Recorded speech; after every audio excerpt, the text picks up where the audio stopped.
না হয়। অনেক বাবা মা আছেন, একটা ছেলে আমাকে বেশি দেখছে, তাকে বেশি দিলাম, আরেকটা দেখে নাই, তাকে দিলাম না বা তাকে বঞ্চিত করলাম, জায়েজ হবে না।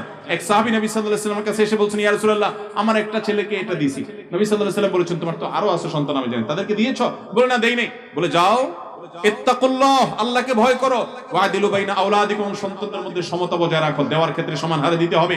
অনেক বাবারা আছেন মনে করেন যে আমার ছেলে সম্পদও আমার, আমি যাকে ইচ্ছা তাকে দেব, যাকে ইচ্ছা দিব। জীবনা জিনা, আপনার সম্পদের বন্টনের নীতিমালা আল্লাহ বলে দিয়েছেন। এক্ষেত্রে সন্তানের প্রতি বৈষম্য করলে সেটা গুনাহ হবে। কিন্তু ভাই, যিনি প্রশ্ন করেছেন, আপনি এর জন্য বাবার প্রতি অবিচার করবেন না, আপনি তার খরচা দিবেন এবং তার প্রতি সদাচরণ করবেন। আপনার স্ত্রী যেটা বলছে সেটা অন্যায় বলছে, তিনি তার জায়গা থেকে অপরাধ করেছেন, আল্লাহর কাছে দোষী হবেন, সেটা বলে আপনি অন্যায় করবেন না। আল্লাহ তাআলা আমাদের সবাইকে ন্যায়নিষ্ঠ আচরণ সব ক্ষেত্রে করার তৌফিক দান করুন। ওয়াবিল ওয়ালিদাইনি ইহসানা, মা বাবার প্রতি ইহসান করতে হবে, আপনি তাদের প্রতি জুলুম করতে পারেন না। তিনি জুলুম করছেন, তিনি আল্লাহর কাছে